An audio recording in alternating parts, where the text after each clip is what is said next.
اللہ الرحمن الرحیم رب اشرح لی صدری ویسر لی امری واحلل عقدۃ من لسانی یفقہوا قولی۔ السلام علیکم ناظرین، ہم حضرت یوسف علیہ السلام کے واقعے کو تذکرہ کر رہے تھے اور ہم اس کو ڈسکس کر رہے ہیں تھرو سورہ یوسف۔ سورہ یوسف میں اللہ تبارک و تعالی نے حضرت یوسف علیہ السلام کے سارے واقعات کو بہت ہی ترتیب کے ساتھ بیان کیا ہے، اور ہم آج شروع کریں گے سورہ یوسف کا تیسرا رکوع۔ اور ہم اس مرحلے تک پہنچ گئے تھے کہ حضرت یوسف علیہ السلام کو قافلے والوں نے کنویں سے نکالا اور بہت ہی کم داموں میں جا کے مصر کے بازار میں فروخت کر دیا۔ تو اس کے آگے کیا ہوتا ہے؟ قرآن کریم بیان کرتا ہے کہ وَقَالَ الَّذِي اشْتَرَاهُ مِن مِصْرَ، کہ اس شخص نے، کہ مصر کے اس شخص نے کہ جس نے اس کو خریدا، یہ شخص بتایا جاتا ہے کہ وہاں کا جو بادشاہ کے جو گارڈز کی پوری ٹیم تھی، اس کا ہیڈ تھا۔ اس کو عام طور پہ عزیز مصر کہا جاتا ہے اور اس کا نام قطفیر بیان کیا جاتا ہے۔ تو وہ حضرت یوسف علیہ السلام کو خرید کے گھر لے گیا اور اس نے اپنی بیوی سے کہا، جس کا نام زلیخا عام طور پہ بتایا جاتا ہے، لِامْرَأَتِهِ اکرمی مسواہ، کہ بہت زیادہ اکرمی مسواہ، مسوا کہا جاتا ہے ٹھکانے کو کہ جہاں انسان قیام کرتا ہے، کہ باعزت طریقے سے اس کو اپنے گھر میں رکھو، اس کو ٹھکانہ دو۔ عَسَىٰ أَن يَنْفَعَنَا أَوْ نَتَّخِذَهُ وَلَدًا، ہو سکتا ہے کہ ہمیں اس لڑکے سے نفع حاصل ہو یا ہم اس کو اپنا بیٹا ہی بنا لیں۔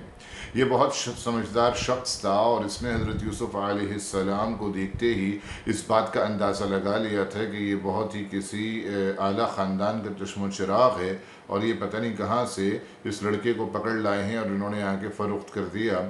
لیکن اس کو ان کی بزرگی کا اندازہ ہو رہا تھا، ان کی شرافت کا اندازہ ہو گیا تھا، اس لیے اس نے کہا کہ اس لڑکے کا بڑا احترام کیا جائے اور اس کو بہت خیال سے رکھا جائے۔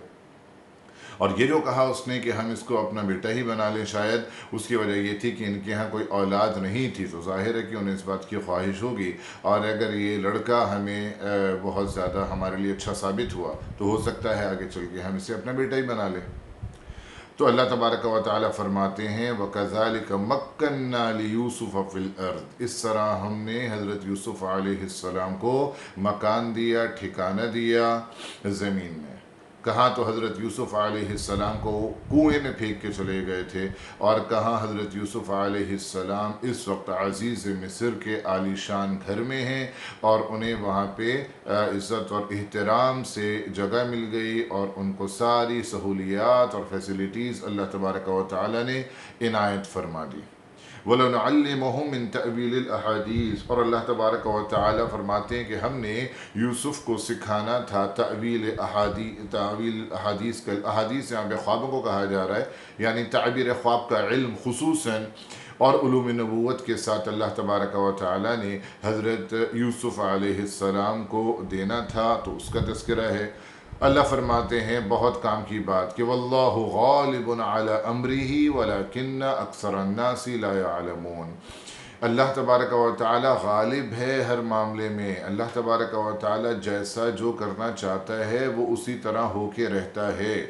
اگر اللہ تبارک و تعالی نے ایک شخص کو عزت دینے کا فیصلہ کر لیا ہے اس کے تقوی اور پرہیزگاری کی بنیاد پہ، اگر اللہ تبارک و تعالی اسے وہ نعمتیں پہنچانا چاہتا ہے، تو لوگ جتنی بھی چال بازیاں کر لیں، لوگ جتنی بھی حسد کا اظہار کر دیں، لوگ جتنے بھی اس کے خیر خواہی اس کے ساتھ نہ کریں، لیکن اس کو نقصان نہیں پہنچا سکتے۔ واللہ غالب علی امرہ، تو ایک ایمان والے کے لیے بہت زیادہ اہم اس میں لیسن ہے کہ اگر اس کے معاملات اس کے رب کے ساتھ اچھے ہیں اور وہ اپنے رب کے ساتھ مخلص ہے، اللہ تبارک و تعالی کا وفادار اور مطیع ہے، تو اسے پھر کسی کی چال بازیوں سے غمزدہ نہیں ہونا چاہیے، اللہ تبارک و تعالی پہ بھروسہ رکھنا چاہیے۔ اینڈ آف دا ڈے اللہ تبارک و تعالی کی مدد اس کے شامل حال ہوگی، اور سب کے مکر و فریب اور چال بازیاں ضائع ہوں گی۔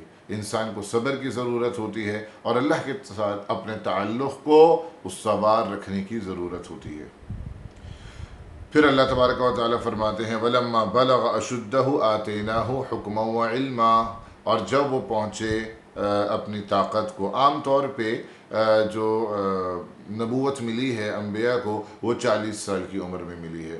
لیکن حضرت یوسف علیہ السلام کے بارے میں جیسے میں نے پچھلے لیکچر میں بھی ڈسکس کیا کہ جب انہیں کنویں میں پھینکا گیا تو وہاں بھی اوحینا کے لفظ آئے تھے، اوحینا الیہ لتنبئنہم بامرہم ھذا. تو بعض حضرات کا ماننا یہ ہے کہ اسی وقت انہیں نبوت عطا کی گئی تھی. لیکن یہاں اللہ تبارک و تعالی نے دو چیزوں کا ذکر کیا، آتیناہ حکما و علما. حکمن کا مطلب صلاحیت ہے فیصلے کرنے کی. تو حضرت یوسف علیہ السلام کے اندر بہت کم عمری سے ہی یہ ملکہ اللہ نے ان کو عطا کیا تھا کہ وہ مختلف معاملات میں بہت اچھے فیصلے کر لیا کرتے تھے. اس کے کچھ آثار بھی موجود ہیں، کچھ واقعات بھی موجود ہیں تاریخ میں. وہ علم، اور علم سے مراد اللہ تبارک و تعالیٰ کے دین کا علم ہے جو اللہ تبارک و تعالیٰ وحی کے ذریعے سے اپنے انبیاء کو عطا کرتا ہے. وَكَذَلِكَ نَجْزِي الْمُحْسِنِينَ، اور ہم احسان کرنے والوں کو ایسے ہی جزا دیا کرتے ہیں. حضرت یوسف علیہ السلام محسن ہیں کیونکہ شروع سے وہ اپنے والد کے بڑے اچھے خدمتگار تھے. اس کے بعد حضرت یوسف علیہ السلام کے اوپر جو مشکلات آ رہی ہیں اس میں انہوں نے صبر کا مظاہرہ کیا ہے، اپنے رب سے کوئی بدظن نہیں ہوئے بلکہ اپنے رب سے امید وابستہ رکھی، ہر حال میں شکر گزار رہے. تو یہ محسنین کی کوالٹیز ہیں. اور جب اللہ تبارک و تعالیٰ یہ کوالٹیز کسی بندے میں دیکھتا ہے تو اسے اور نوازتا ہے. تو اللہ تبارک و تعالیٰ فرما رہے ہیں وَكَذَلِكَ نَجْزِي الْمُحْسِنِينَ. وعدہ ہے کہ جو احسان اپنے اندر پیدا کرے گا اللہ تبارک و تعالیٰ کی طرف سے اسے جزا ضرور حاصل ہوگی. اب حضرت یوسف علیہ السلام جب جوان ہوئے ہیں تو حضرت یوسف علیہ السلام کے حسن کا چرچا تو آپ کو معلوم ہی ہے، بلکہ احادیث سے یہ بات ثابت ہے. کچھ الفاظ اس طرح آئے ہیں کہ اللہ تبارک و تعالیٰ نے حسن کو دو حصوں میں تقسیم کیا. آدھا حسن صرف حضرت یوسف علیہ السلام کو عطا کر دیا گیا، اور بعض روایات میں ہے ان کو اور ان کی والدہ کو عطا کر دیا گیا، اور باقی آدھا حسن جو ہے وہ ساری کائنات کے انسانوں میں تقسیم کیا گیا. تو اندازہ لگائیے کہ حضرت یوسف علیہ السلام کے حسن و جمال کا عالم کیا ہوگا.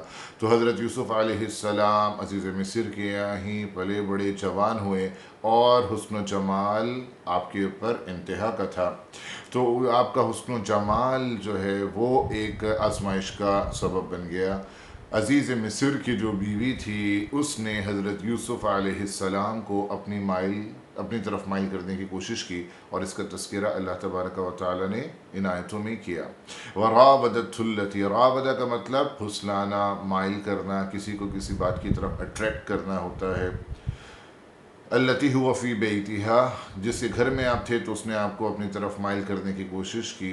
وَغَلَّقَتِ الْأَبْوَابَ، اور دروازوں کو بند کر کے کہا. وَقَالَتْ هَيْتَ لَكَ، هَيْتَ لَكَ کا لفظ کا مطلب ہوتا ہے کہ آ جاؤ میری طرف. هَلُمَّ لَكَ وَتَعَالَ، ہلُمَّ کا مطلب بھی عربی میں ہوتا ہے آنا، تعال کا مطلب بھی ہوتا ہے کسی کو کال کرنا اور بلانا.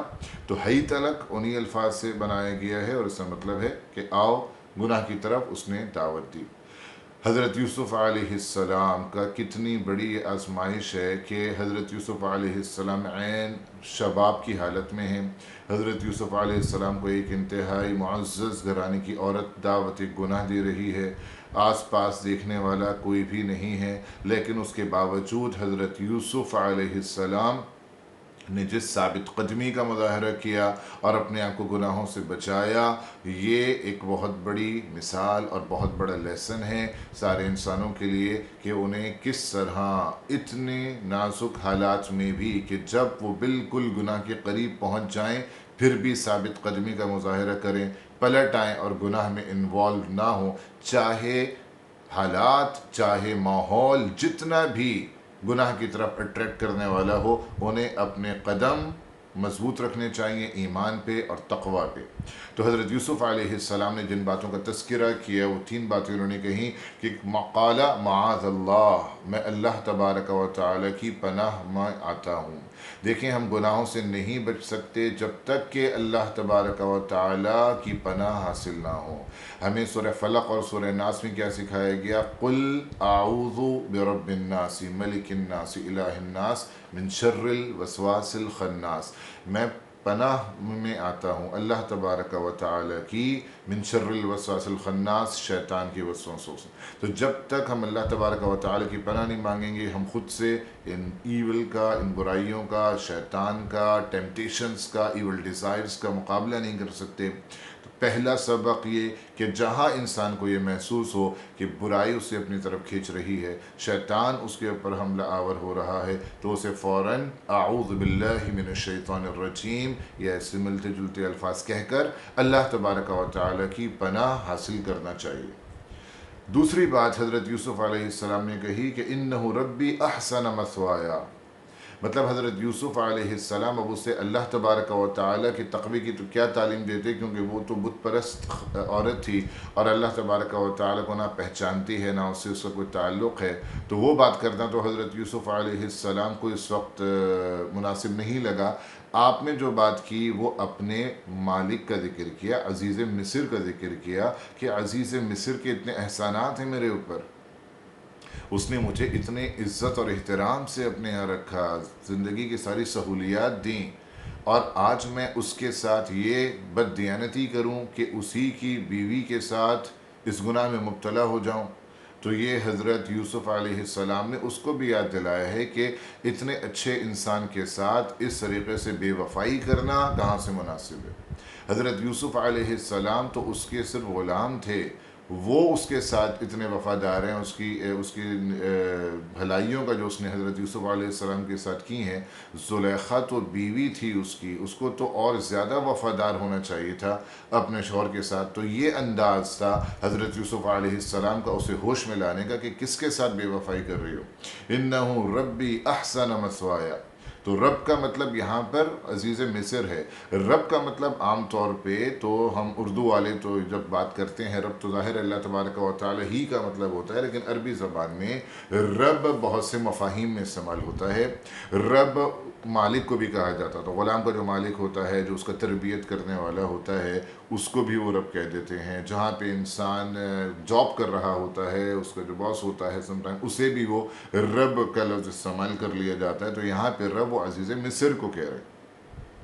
اور پھر تیسری بات حضرت یوسف نے آگے انہو لا یفلح الظالمون، کہ یہ ظلم ہے، مطلب سراسر ظلم ہے کہ میں بددیانتی کروں اپنے مالک کے ساتھ بھی، اور میں نافرمانی کروں اللہ تبارک و تعالی کے حکم کی بھی، اور ظالم کبھی فلاح نہیں پا سکتے۔ اس ظالم کو جو یہ گناہ کرے گا وقتی طور پہ تو کچھ لذت حاصل ہو جائے گی، لیکن اس کے بعد ہمیشہ کی نامرادی اور گناہ اور جہنم اس کا مقدر بنے گی۔ تو ظلم کرنے والے کبھی فلاح نہیں پا سکتے۔ تو یہ ساری باتیں حضرت یوسف نے اس موقع پہ کہی ہیں۔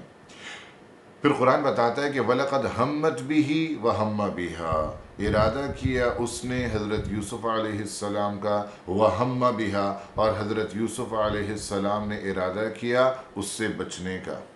دیکھیں ہمہ کا مطلب ہے ارادہ کرنا، لیکن ہمہ کے معنی ایک اور بھی آتے ہیں، دل میں وسوسے کا آنا۔ اللہ تبارک و تعالیٰ نے ہمہ تثنیہ کا صیغہ استعمال نہیں کیا کہ انہوں نے ارادہ کیا، کیونکہ دونوں کے ارادوں میں زمین و آسمان کا فرق ہے۔ اللہ نے کہا وَلَقَدْ هَمَّتْ بِهِ وَهَمَّ بِهَا، اس کا ارادہ الگ نوعیت کا ہے، حضرت یوسف علیہ السلام کا ارادہ الگ نوعیت کا ہے۔ زلیخا کا ارادہ تو یقیناً گناہ میں مبتلا ہونے کا اور گناہ میں مبتلا کرنے کا ہے، لیکن حضرت یوسف علیہ السلام کے لیے جس ارادے کو ہم لیں گے وہ ظاہر ہے حضرت یوسف علیہ السلام کے شایان شان ہونا چاہیے، اور وہ حضرت یوسف علیہ السلام کا ارادہ اس سے گناہ سے بچنے کا تھا۔ اور بعض حضرات یوں کہا کہ حضرت یوسف علیہ السلام کے لیے جو ہمہ کا لفظ استعمال کیا ہے یہ وسوسے کے لیے استعمال کیا گیا ہے۔ وسوسے کا آنا یہ انسان کے اختیار میں نہیں ہوتا، اس وسوسے کو ارادے میں بدلنا یہ انسان کے اختیار میں ہوتا ہے۔ جیسے آج کل رمضان ہے، گرمی بہت ہے، پانی کو دیکھیں تو وسوسہ آئے، فوراً پیاس کا احساس ہو اور پانی پینے کا جی چاہے، یہ وسوسہ ہے، لیکن ارادہ تو ہم نہیں کرتے، ہمیں معلوم ہے کہ ہمارا روزہ پینا تو ہمیں ہے ہی نہیں، لیکن خیال آ گیا کہ پیاس لگ رہی ہے، تو اس پہ انسان کا اختیار نہیں ہوتا۔ تو یہی مراد ہے وَهَمَّ بِهَا کہ ایک وسوسہ آیا، لیکن حضرت یوسف علیہ السلام ثابت قدم رہے۔ اور بعض حضرات نے یہ اس طرح سے اس جملے کو آگے سے جوڑا ہے وَهَمَّ بِهَا لَوْلَا أَن رَأَىٰ بُرْهَانَ رَبِّي، کہ وہ ارادہ کر لیتے اگر اللہ تبارک و تعالیٰ کے برہان کو اور دلیل کو نہ دیکھ لیتے. تو اس میں تقدیم و تاخیر ہے، مطلب اس کے اندر شرط پہلے اور جزا شرط بعد میں آیا کہ وہ ارادہ کر لیتے اگر اللہ تبارک و تعالیٰ کی نشانی کو نہ دیکھ لیتے، لیکن چونکہ نشانی کو دیکھ لیا تو ارادہ کیا ہی نہیں. تو مفہوم یہ بھی صحیح ہے، مضمون یہ بھی صحیح ہے، لیکن پچھلی جو تفسیر میں نے بیان کی ہے وہ حضرت یوسف علیہ السلام کے شایع نشان ہے، اور اس میں حضرت یوسف علیہ السلام کی بزرگی اور برتری اور پاک دامنی کا اور اظہار ہو رہا ہے. اب یہ برہان کیا تھا جو حضرت یوسف علیہ السلام کو دکھایا گیا کہ جس کو دیکھ کے حضرت یوسف علیہ السلام نے اس وسوسے سے ہی واپس آ گئے اور ارادے میں تبدیل نہیں ہوا وہ. تو مختلف روایات ذکر کی گئی ہیں. مثلاً بعض نے کہا کہ حضرت یعقوب علیہ السلام کی تصویر ان کے سامنے آ گئی کہ انہوں نے انگلیاں اپنے ہاتھوں میں اپنے دانتوں میں لی ہوئی ہیں اور انہیں چبا رہے ہیں اور حیران ہو رہے ہیں کہ تمہیں نبوت سے سرفراز کیا جانا ہے تو یہ کیا عمل ہے. یا بعض نے کہا کہ ان کی چھت پہ نظر پڑی تو ان کو آیت لکھی ہوئی نظر آئی جو اس وقت قرآن میں موجود ہے، وَلَا تقربوا الزنا إِنَّهُ كَانَ فَاحِشًا. تو اس طرح سے حضرت یوسف علیہ السلام کو بہرحال کوئی نشانی اللہ تبارک و تعالی نے ایسی دکھا دی کہ حضرت یوسف علیہ السلام فوراً اس کے ارادے سے بھی دور رہے اور بچے رہے. كَذَلِكَ لِنَصْرِفَ عَنْهُ السُّوءَ وَالْفَحْشَاءَ. یہ جو ٹکڑا ہے آیت کا یہ بھی اس بات کو بتا رہا ہے کہ حضرت یوسف علیہ السلام قریب بھی نہیں گئے ہیں، بلکہ شروع ہی سے آپ کا ارادہ مصمم تھا کہ آپ اس ارادے کے اس گناہ میں ہرگز ملوث اور مبتلا نہیں ہوں گے. تو اللہ تبارک و تعالیٰ فرما رہے ہیں كَذَلِكَ لِنَصْرِفَ عَنْهُ السُّوءَ. ہم نے پھیر دیا اس سے سوء کو اور فحشا کو. سوء کہا جاتا ہے گناہ صغیرہ کو، فحشا کہا جاتا ہے گناہ کبیرہ کو. تو مطلب یہ کہ یہ نہیں کہ اللہ تبارک و تعالیٰ نے کہ ہم نے یوسف کو بچا لیا، بلکہ ہم نے برائیوں ہی کو پھیر دیا یوسف سے، ان کے قریب بھی نہیں آئیں. نہ سوء اور نہ فحشا، نہ گناہ صغیرہ میں مبتلا ہوئے نہ ہی گناہ کبیرہ میں مبتلا ہوئے، بلکہ وہ اس کے قریب ہی نہیں آئیں، اور اللہ نے پہلے ہی ان چیزوں کو حضرت یوسف سے دور کر دیا تھا. انہو من عبادنا المخلصین. وجہ بھی بتا دی کہ جو یوسف تھے وہ ہمارے مخلصین بندوں میں سے ہیں، انتہائی مخلص اور انتہائی اخلاص کے ساتھ اللہ تبارک و تعالی سے تعلق رکھنے والے ہیں. شیطان کا جو حضرت آدم علیہ السلام کی اسٹوری میں ہم نے ڈسکس کیا تھا، ادھر شیطان نے بھی یہ کہا تھا کہ جو آپ کے مخلص بندے ہوں گے ان کے اوپر تو میرا زور نہیں چلے گا. تو اللہ تبارک و تعالیٰ سے یہ بات پہلے ہی تھی کہ مخلصین کے اوپر جو ہے، تو یہاں پہ اللہ تبارک و تعالیٰ نے فرمایا انہم من عبادنا المخلصین. حضرت یوسف علیہ السلام نے جب جب اس کے ارادوں کو دیکھ لیا تو انہوں نے دوڑ لگائی دروازے کی طرف کہ اپنے آپ کو اس گناہ سے بچائیں. وَاسْتَبَقَ الْبَابَ. اور وہ بھاگے ہیں دروازے کی طرف، اور زلیخا نے انہیں روکنے کی کوشش کی ہے، اور اس کے ہاتھ میں حضرت یوسف علیہ السلام کا کرتا ہی آیا. یوسف بھاگ رہے تھے اور انہوں نے جب کرتا پکڑا تو ظاہر ہے وہ کرتا پیچھے سے پھٹ گیا پشت کی طرف سے. وَقَدَّتْ قَمِيصَهُ مِن دُبُرٍ. اور پھاڑ دیا اس نے کرتا حضرت یوسف کا پچھلی طرف سے. وَأَلْفَيَا سَيِّدَهَا لَدَى الْبَابِ. اور جب یہ بھاگتے ہوئے دروازے پہ پہنچے، اور عجیب اللہ تبارک و تعالیٰ کی مدد ہوتی ہے کہ دروازے جو کہ مقفل تھے وہ دروازے کھلتے چلے گئے. جب انسان گناہ سے بچنے کا ارادہ کر لے اور اپنے طور پہ جتنی کوشش کر سکتا ہے وہ کر لے تو اگلے راستے اللہ تبارک و تعالیٰ ہی آسان کرتا چلا جاتا ہے. مقفل دروازے کھلتے چلے گئے اور یہ بھاگتے گئے، اور جب دروازے سے باہر نکلے تو عزیز مصر کو کھڑا ہوا پایا. اس حال میں اس نے ان دونوں کو دیکھا. اب فوراً زلیخا کی چالاکی دیکھیں کہ اس نے فوراً سے سچویشن ہی کو چینج کر دیا، اور کیا کہنے لگی اپنے شوہر سے، قالت ما جزاء من اراد باہلک سوءا. کہ بدلہ اس کا کہ جو آپ کے گھر والوں کے ساتھ برائی کا ارادہ کرے کچھ نہیں ہو سکتا الا ان یسجن، سوائے اس کے کہ اسے جیل میں ڈال دیا جائے، او عذاب علیم، یا یہ کہ اسے سخت سزا دی جائے. یعنی گناہ اپنا اور تھوپ رہی ہے حضرت یوسف علیہ السلام کے سر پہ. اور حضرت یوسف علیہ السلام نے پھر اپنی صفائی پیش کی۔ تو صاف پتہ چل رہا ہے کہ اگر آپ کے اوپر غلط الزام لگائے جا رہے ہیں تو اپنی صفائی پیش کرنا، اپنے آپ کو نان گلٹی ثابت کرنا یہ انسان کا حق ہے، اور اسے ایسا کرنا چاہیے، اور ایسے موقع پہ خاموشی اختیار نہیں کرنا چاہیے۔ حضرت یوسف علیہ السلام نے اپنی دلیل، اپنی صفائی پیش کی اور فرمایا قال ہی راودتنی عن نفسی، یہ تھی جس نے مجھے بہلانا اور پھسلانے کی کوشش کی تھی۔ وشہد شاہد من اہلہا، اور گواہی دینے والے نے من اہلہا، اس کے گھر میں، یعنی زلیخا کے خاندان سے کہتے ہیں کہ کوئی شخص تھا بڑی عمر کا جس نے یہ اس مسئلے کو حل کرنے کے لیے سجیشن یہ دیا کہ دیکھ لیا جائے کہ قمیص جو ہے وہ یوسف کی کہاں سے پھٹی ہے۔ اگر یوسف کی قمیص سامنے کی طرف سے پھٹی ہے تو یہی سمجھا جائے گا کہ وہ حملہ آور ہوا زلیخا پہ بری نیت سے، اور زلیخا نے اپنا دفاع کیا۔ لیکن اگر قمیص پھٹی ہے پچھلی طرف سے تو مطلب یہ ہوگا کہ یوسف نے اپنے آپ کو بچانے کی کوشش کی اور زلیخا نے اسے اپنی طرف مائل کرنے کی کوشش کی۔ تو بعض حضرات نے کہا کہ یہ اس کے خاندان کا کوئی شخص تھا، لیکن بعض روایت میں بھی آیا کہ زلیخا کے خاندان ہی کا کوئی نومولود بچہ اس محل کے اندر اس وقت موجود تھا، اور حضرت یوسف علیہ السلام سے کہا گیا کہ اس بچے کو گواہ بنائیں، یہ آپ کے حق میں گواہی دے گا۔ اور یہاں پہ ایک نومولود بچے نے بات کی۔ حدیث میں آتا ہے کہ 4 موقع پہ نومولود بچوں نے بات کی ہے، ایک تو حضرت عیسیٰ علیہ السلام ہے، اور ایک ہی حضرت یوسف علیہ السلام کا گواہ ہے، اور 2 اور ہیں۔ تو اس بچے نے یہ بات کہی کہ اب دیکھیں عام طور پہ جو شاہد ہوتا ہے وہ تو ہم اسے کہتے ہیں جو آئی وٹنس ہوتا ہے کسی چیز کا، لیکن قرآن، یہ تو ہماری ٹرمز ہے نا کہ ہم اپنی فقہ کی لینگویج میں شاہد اس کو کہتے ہیں، لیکن قرآن ان قیودات کا پابند تو ہے نہیں، قرآن ان ٹرمینالوجیز کا پابند نہیں ہے۔ قرآن نے جو شاہد اس کو کہا اس لحاظ سے کہا کہ جس طرح گواہ کے گواہی دینے سے معاملے کو سلجھانے میں آسانی ہوتی ہے، بات کی تہ تک پہنچنا آسان ہوتا ہے، بالکل اسی طریقے سے اس بچے کے اس بات کے کہنے سے معاملہ آسان ہو گیا، ورنہ عزیز مصر تو بہت زیادہ کنفیوز تھا۔